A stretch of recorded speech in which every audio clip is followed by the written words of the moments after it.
Marriage counselors, what are the most common mistakes couples make? Expecting one person to be everything for them. You need friends, co-workers, a support system, and hobbies. Keeping secrets or lies. Failure to communicate effectively. This can be taught. Being someone's everything is very exhausting too. Like, I've got a life outside of you. School, friends, family, and don't forget me time. I went to 5 sessions with my wife during a tough period. The best things we learned from that is 1. Never lash the other with past misbehaviors when trying to resolve a current issue. We have been married 17 years, so there is limitless crap we can pull out of our history together to highlight past wrongs, and that just derails what could be a quick resolution. 2. When one half says I am not happy about X, do not respond with okay but I am unhappy with Y. Fix X. Get settled. Then bring up Y if you still need to. Especially number 2. This is not a comparison. My being bad to you once doesn't justify you being bad to me, and vice versa. 1. Keeping score. A partnership is a team, not a competition. Whether a person keeps score of everything they have done, or everything their partner has done, it is a death knell for the relationship. This is one of the most common causes of resentment in a relationship, and you see it often when people use absolute terms to describe themselves or their partners. That is, I always, she never. Remembering that each person has his/her own needs, abilities, skills, and boundaries is essential to a healthy couple. 2. Expecting that because your significant other knows you better than others and is around you most, that they are aware of all of your thoughts and feelings. Your partner is not psychic, and no matter how often they are around you or how well they know you, they cannot pick up on every nuance to determine how you are feeling and how they should respond. That is called emotional babysitting, and it cascades into a host of problems and unnecessary hurt. In response to point 2, I banned the phrase "you should just know" from my vocabulary after experiencing how stupidly frustrating that sentence is. People sometimes forget why they just walked in a room. It's not reasonable to think that even if hints were dropped or things were insinuated that your partner understands you without you saying your thought clearly and truthfully to them. Not listening. Most people listen to respond and don't listen to hear. This is what I spend the most time teaching couples how to do. Therapist here. Have served couples. Number 1 problem I see is overactive threat response creating anger and rigidity. People don't stop to turn down their defense mode and lose sight of love because all their energy is going towards being right or controlling the outcome. Of course that control comes from a place of fear, but fear and vulnerability feels too dangerous, so it typically gets expressed as anger, frustration, or rigidity. Surrender to not having control. Accept what's in front of you, and cultivate compassion. Please, because you're rigid couples who just can't prioritize empathizing with each other over your fear response are driving me nuts. It's fear of loss, not a lack of empathy. If I am wrong, then it means I did a bad thing in the relationship and that will harm their view of me. It's okay if they did the bad thing, because I know I will forgive them, but I can't guarantee the same in the reverse, so I must win. As soon as couple stops being on the same team, fighting all the bulls of life together, things fall apart. Get on the same team. Get behind each other's goals. If you're not on the same team, you're just going to wind up annoying the frick out of each other. All that bulls of life is going to be beating you down and your life partner is just going to be part of it instead of a refuge. That's kind of how my last relationship ended. We ended things before it got too bad and are still friends, but our life goals were becoming too incompatible and we knew we wouldn't both make it through to the other side. When your significant other brings something to your attention that they want, don't react harshly if it's something they've refused to bring up sooner. Getting loud or defensive "why didn't you bring this up sooner" will make them shy away from bringing things up again due to negative reinforcement backlash. This is especially true if they've been victims of any kind of abusive relationships. Source: literally killed my marriage because I was an idiot and didn't respond in an open, non-positive way. Bro, I feel you. Lost my girl because I couldn't see that I was acting selfishly sooner. I am just paying for my stupidity. I really love the girl and am willing to do my best for her well-being. I just realized that a little late.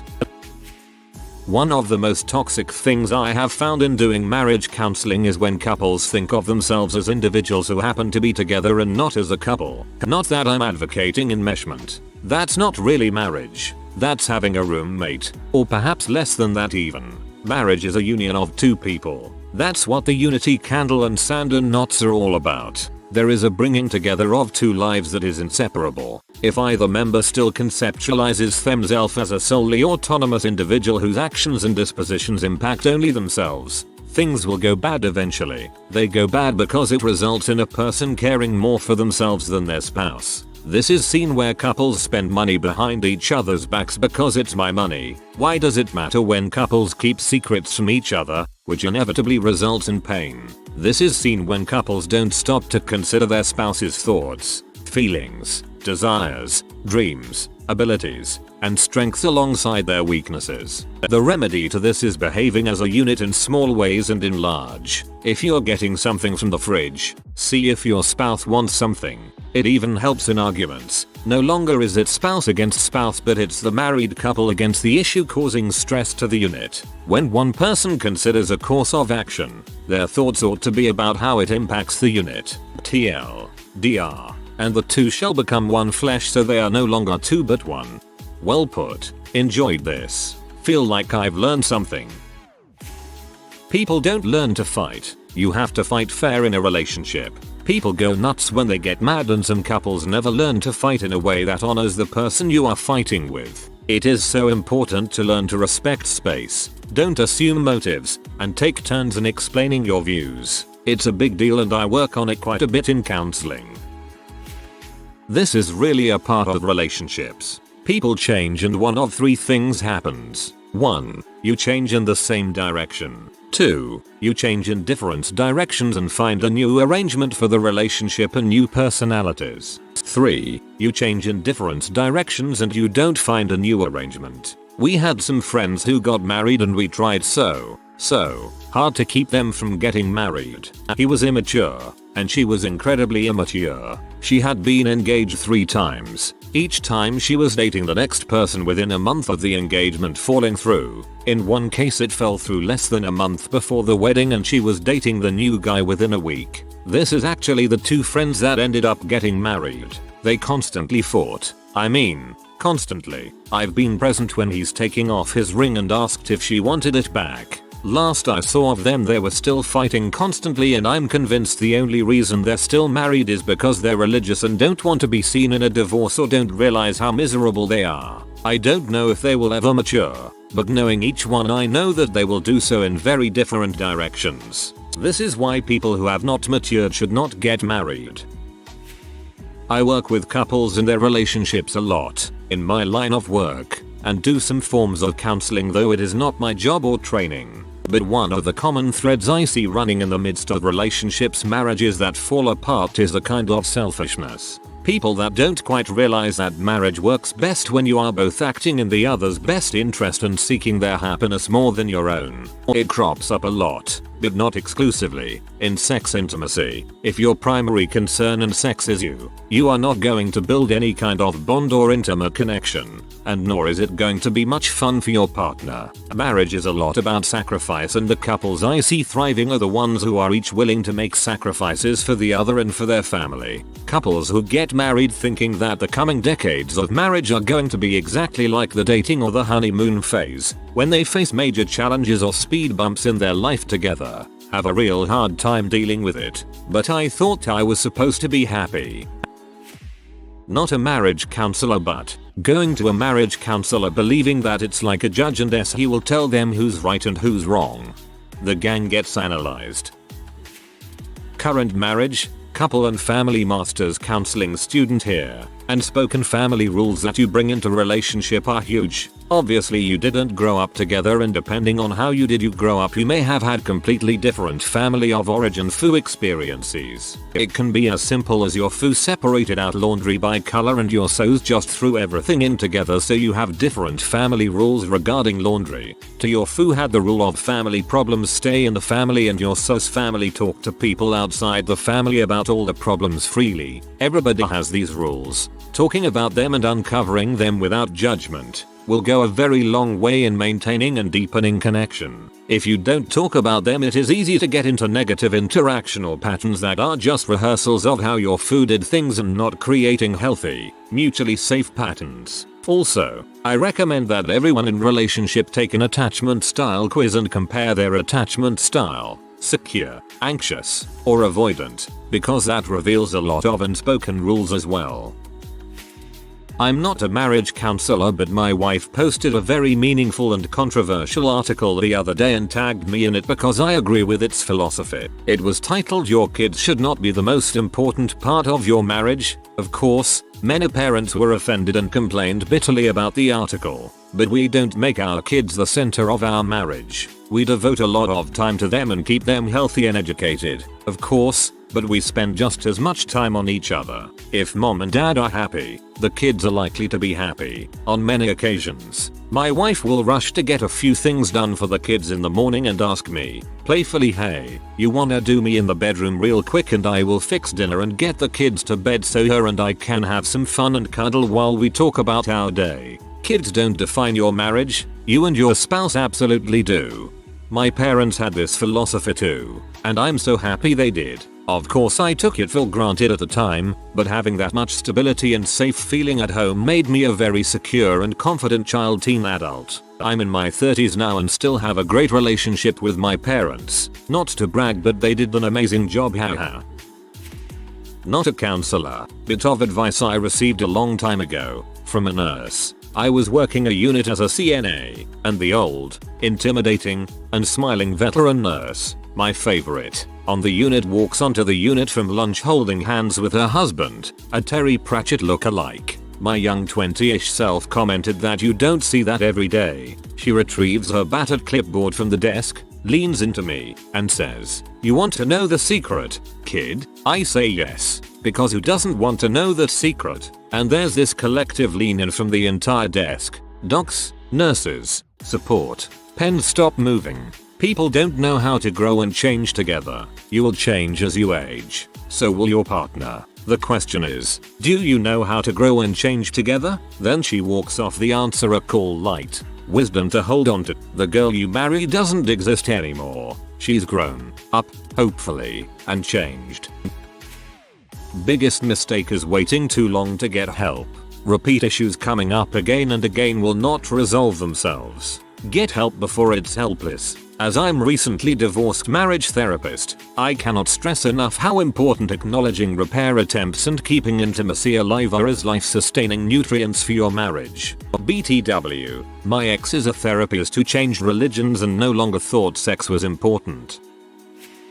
Sexual incompatibility. Misunderstanding sex as a bonding activity. When one or the other believes sex is something one does to another as if it was just a utility.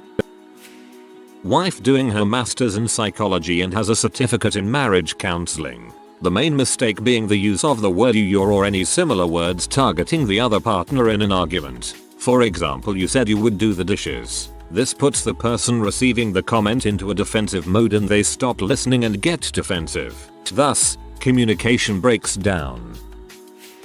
I've been married for 10 years and my partner is an MFT. All of the suggestions in this thread are wonderful and accurate. The one thing that I want to add onto them is probably the biggest lesson that my partner and I have discovered over time. People change. You will change. They will change. It is nigh impossible to have the same relationship 2 years in that you did at the start. Don't try to hold on to it. The only way my partner and I have stayed together for as long as we have is because we were able to adapt to each other. That being said, don't try to force a relationship that's inherently dysfunctional. It's not a mark of failure for a relationship to end. Change seems scary, but the truth is you've already changed. Not a marriage counselor but attorney who deals with some divorces. Technically I am a counselor at law of sorts. The most common mistake I see is people getting married without any understanding of the legal repercussions. Honestly, I think forcing couples to take an 8-hour family law class before getting married would cut down on the amount of people who get married. Like, it's actually a pretty scary concept and it should be normal to not trust someone with as much power as you give them when you get married.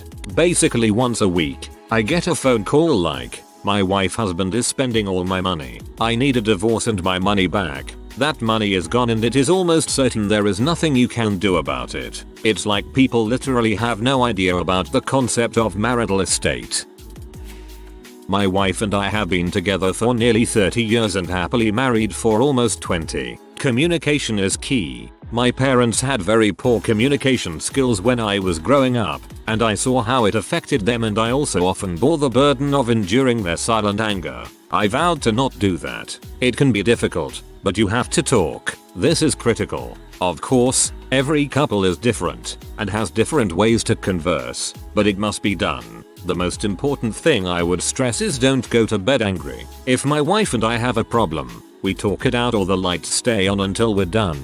You cannot let those silent wedges dig their way into your souls. Something will break eventually, and maybe irreparable. I would like to end with a very positive example of communication. Last Saturday my wife and I woke up and started cooking for an evening to be spent at a friend's house to watch the new Deadwood movie. We love the series and have watched it at least 4 or 5 times. We were going to make a themed meal of a crock pot of chili with cornbread and of course, peaches with authorized cinnamon. My wife put on the soundtrack for the show, and we got started in the kitchen. As she was taking something down from the cupboard, I noticed the scattering of grey in her hair. Then the Lyle Lovett song Old Friend began to play. It had never meant much to me before, but in that moment it hit me so hard, I nearly broke down on the spot. Remember how Emily dissolved into a puddle? That's what my heart did. I realized that she is my old friend. Of course, I don't think of her as old, but we're both getting older. Still, at 63 she's often mistaken for being a decade younger.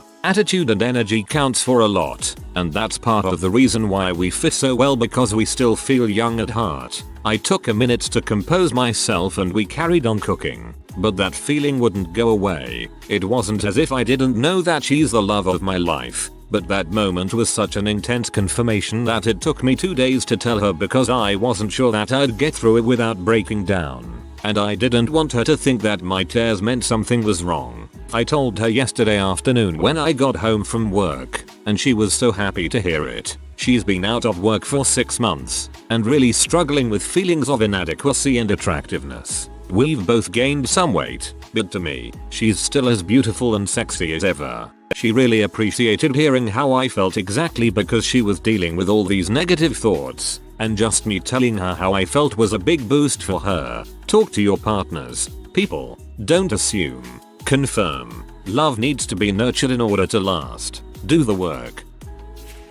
Not exactly a marriage counselor, but speaking from experience. 1. Allowing family's friends to get too involved in the relationship. Remember the saying, too many cooks spoil the broth? Yeah, exactly this. 2. Assuming you know exactly what your partner wants at any given point in time. People will not always be in the frame of mind we expect them to be. Sometimes it's best to give them their own space. 3. Not discussing finances deep enough or avoiding it altogether. 4. Discussing really important decisions, making these decisions via text messages. 5. Not opening up to each other for fear of having a conflict. This tends to mount up tensions deep down inside and will normally come up when an argument occurs, thereby adding more fuel to the fire. 6. Adopting a tit-for-tat policy. One should aim to put their 100% commitment into a relationship for the sake of the relationship itself and not because they expect return sooner or later.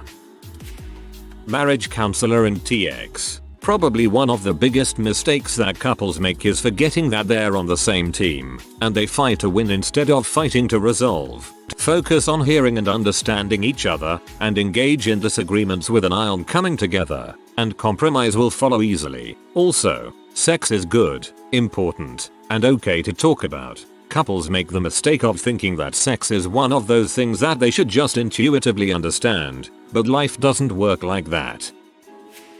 They confuse love with the chemical high you get early in our relationship. That cannot last, for reasons built into our biology. A successful relationship is built on that feeling. It's built on mutual respect and a mutual decision to make it work each day.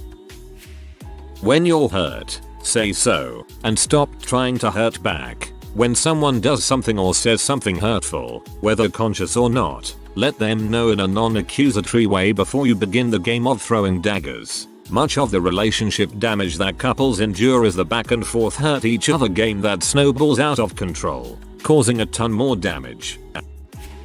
Husbands accidentally tripping and finding their ones in another woman, or alternatively wives offering a tight, warm space to a new friend's cold penis. Baby, it's cold outside. The best advice I've seen online: the person you divorce is the person you married, aka expecting people to change who they are. IDK, people do change and grow, but if you know your partner doesn't want kids and you think maybe they will change their mind, or they think you will change yours, goals and wants and expectations usually don't change too much. Love isn't something that just happens, and the puppy love at the start is a farce. Love is conscious everyday choice, and a lot of people get bored and assume they aren't in love anymore. At that point they've made their choice. My grandparents just hit their 68-year anniversary. I asked my grandpa, what's the secret? His response: constant bickering. I was asked once, what is marriage? 50/50, 60/40, 75/25. I said 50/50. Nope. The answer is 100/100. Both must be willing to do everything for each other, all of the time. Simple as that. Free advice I thought I would pass along. Another divorce lawyer here. Get to know each other before you jump into marriage and kids. I cannot tell you. No, really, ethically I can't. How many cases of mine are parenting plan, child support actions, and a few very short-term marriages that are a result of having tons of unsafe sex that results in a child within a few months of meeting each other. Once you have kids together you are bonded for life, so all the better for you and your offspring if you like each other enough to be in it for life. 70% of fights are occurring, and usually very fixable and small. Learn to communicate instead of fighting out those fights. Make them mature conversations. Don't assume anything that another human being is thinking. Start gently. If you get flooded, leave the room and remind everyone involved in an argument to speak gently.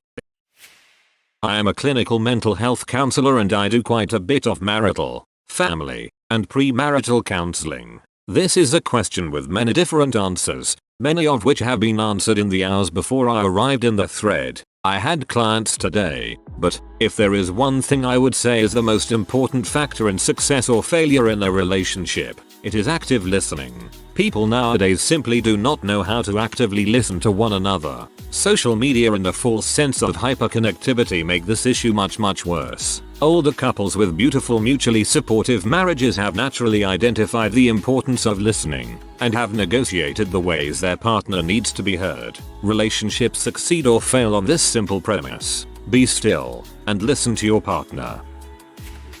Tobias, you know, Lindsay, as a therapist, I have advised a number of couples to explore an open relationship where the couple remains emotionally committed but free to explore extramarital encounters. Lindsay, well, did it work for those people? Tobias, no, it never does. I mean, these people somehow delude themselves into thinking it might, but it might work for us. I will say this: the never go to bed angry rule sucks. I have gotten more angry at my SO for wanting to talk it out when all I wanted was sleep than how angry I was about the original argument. Her argument being sleep doesn't matter, we need to fix this, but seriously, if I get a good night's sleep I won't be nearly as upset when I wake. If someone denies me sleep I will mad on principle. Frick off, let me sleep, I will be far more agreeable in the morning. It's okay to be mad, it's not okay to not address it. That doesn't mean it has to happen at 2 AM.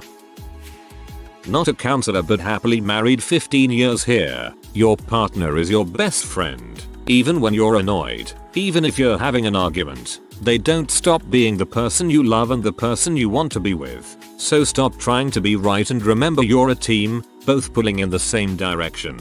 Also, sex is not just something that happens when you reach the bedroom. Sometimes an affectionate moment in the morning leads to sex many hours later. I think that men especially tend to forget this. They can be distracted and non-affectionate all day and wonder why their partner can't just flip a switch in the evening. If you are new to the channel, you can subscribe. I publish new videos every day. Until then, check another video.